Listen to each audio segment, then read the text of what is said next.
Dean Martin never raised his voice. He never had to. But that night at the Copa Room, when he stopped the song and walked toward the crying waitress with his microphone extended, everyone understood anyway. The Sands Hotel. Copa Room. November 1963. Thursday night. Second show. The room was packed, 300 people in evening wear, cocktails gleaming under amber light, cigarette smoke drifting through the spotlight beams. Dean Martin in his black tuxedo, loose bow tie, that effortless posture that made other men look like they were trying too hard. He was halfway through. Everybody loves somebody. The orchestra behind him, 17 pieces, led by conductor Ken Lane, played with practiced precision. The audience leaned back in their chairs, drinks in hand, enjoying the show they'd paid top dollar to see. Dean never worked hard on stage. That was the secret. He made it look like he just wandered in from the bar, grabbed a microphone, and decided to sing a little. No sweat. No strain. Just cool. But Dean saw everything. In the back corner, near the service station where waitresses picked up drink orders, a young woman in the Sands uniform stood with her back to the wall. Her hand covered her mouth. Her shoulders were shaking. She was crying. Trying not to. Failing. Dean's voice didn't falter. He finished the line he was singing. But his eyes stayed on that corner. On that woman who was trying so hard to be invisible. He sang 2 more lines. The woman turned away from the room, facing the wall now, one hand gripping her serving tray so hard her knuckles had gone white.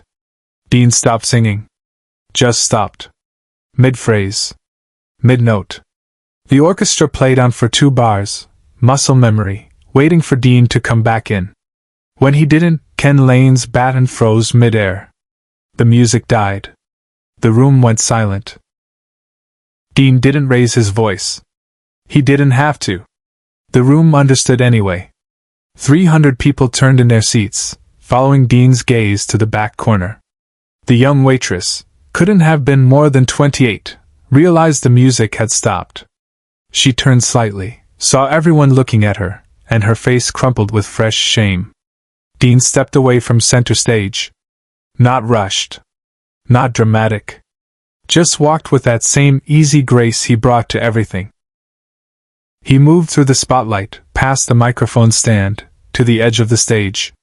"Sweetheart," he said quietly, his voice carrying through the silent room with perfect clarity.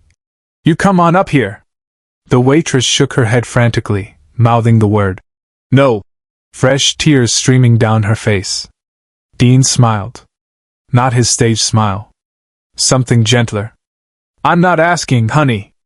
Come on." The room waited. No one moved. No one spoke. Even the cigarettes seemed to burn more quietly. The waitress set down her tray with shaking hands and walked toward the stage. Every step looked like it cost her something.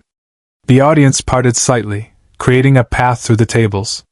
When she reached the stage, Dean extended his hand. She took it. He helped her up the 3 steps with the kind of old-world courtesy that seemed to come from another century. "What's your name?"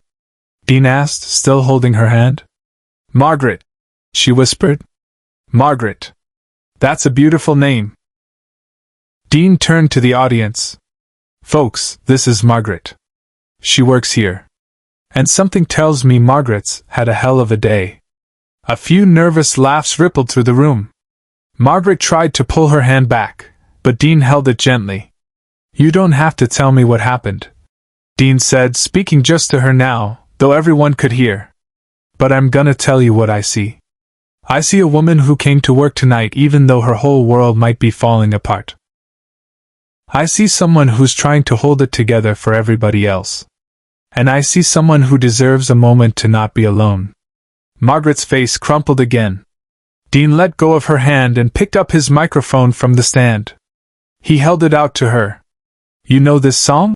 he asked. Margaret shook her head. "That's okay. Neither did I when I first heard it." Dean smiled. "But here's what we're gonna do. I'm gonna sing, and you're just gonna stand here with me. You don't have to do anything." Just stand here and let these nice people see you. Because right now, Margaret, you're not a waitress. You're not someone's employee. You're just a person. And that's enough. He turned to Ken Lane. From the top. Slow. Subscribe and leave a comment, because the most powerful part of this story is still ahead. To understand what happened that night, you need to understand 3 things about Dean Martin. First, he never did anything for the cameras that he wouldn't do in private. The cool wasn't an act. It was character. Second, Dean had worked every kind of job before he made it. Gas station attendant, bootlegger, car dealer, steel mill worker. He knew what it was like to smile through shift after shift when your life was breaking apart. Third, earlier that week, Dean had gotten news that his closest friend from the old days, a guy named Tommy Rizzo who used to deal cards with him in Steubenville, Ohio, had died. Heart attack. 42 years old. Dean had flown back for the funeral, stood in the rain while they lowered the casket, and flown back to Vegas in time for Thursday's shows. Nobody in the audience knew. Dean didn't mention it. That wasn't his style. But when he saw Margaret crying in that corner, trying to hold it together for a room full of strangers who didn't even see her, something in him recognized something in her. The music started again. Soft. Gentle. Everybody loves somebody. Dean sang. His voice filled the Copa Room with that effortless warmth that made everything sound like a conversation between old friends. Margaret stood beside him, tears still streaming down her face, her hands clasped in front of her. She didn't sing. She didn't have to. She just stood there while Dean Martin sang to a room full of people who were no longer watching a show. They were witnessing something else. Something real. When Dean reached the chorus, something shifted. Margaret's shoulders relaxed slightly. Her breathing steadied. She looked out at the audience, really looked at them, and saw 300 faces watching her with something that wasn't pity. It was recognition. The kind of recognition that happens when everyone in a room remembers they've all cried at some point. They've all tried to hold it together. They've all felt invisible. A woman at a front table started crying. Then another. A man in the third row pulled out his handkerchief and wiped his eyes without shame. Dean kept singing. Easy. Unhurried. Like they had all the time in the world. When the song ended, Dean let the final note fade into silence. He looked at Margaret. You okay? He asked quietly.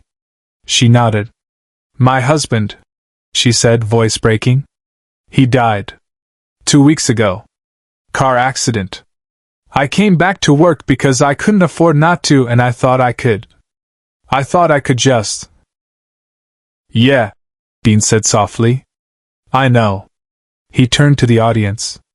Margaret's husband passed away 2 weeks ago. She's been coming to work every night since then because she's got bills to pay and a life to keep going.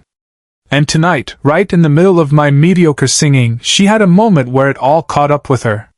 So we're gonna do something for Margaret. Dean looked at the orchestra. Guys, take 15. Get a drink.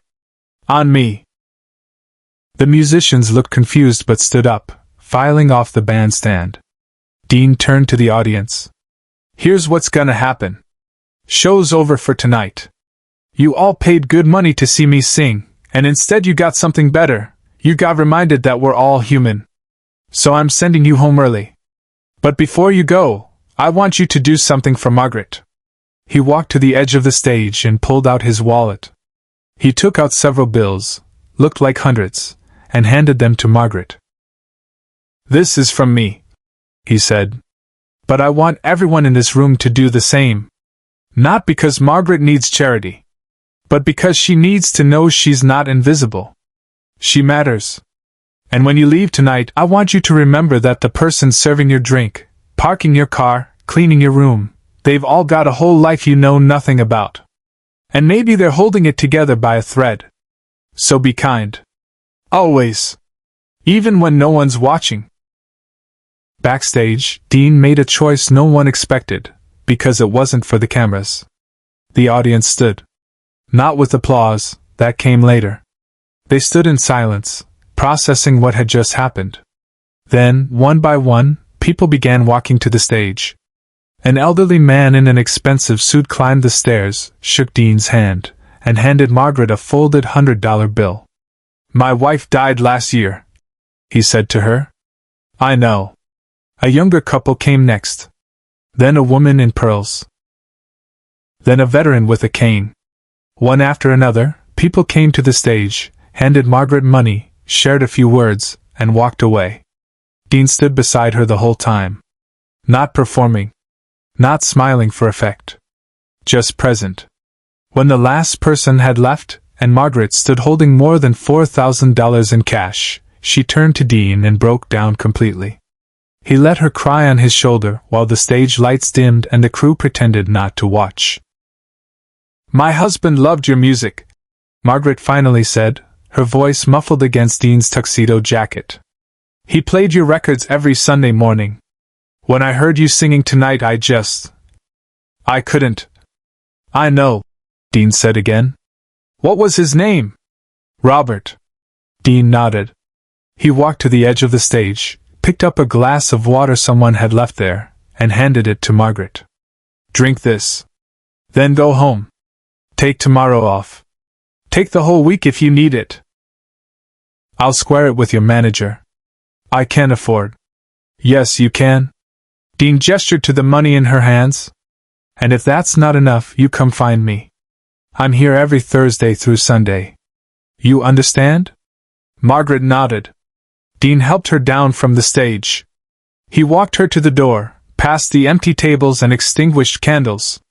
The Copa Room looked different now, smaller, more human, less like a stage and more like a place where something true had happened.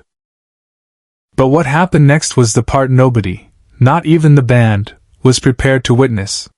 The next Thursday, Dean came back for his show. Regular schedule. Regular set list. The Copa Room was packed again, different crowd, same expensive clothes, same expectation of entertainment. During the second song, Dean stopped mid-verse. The audience tensed, remembering last week. But Dean just smiled. "Relax, folks. Nobody's crying tonight. I just wanted to introduce someone." He gestured to the back of the room.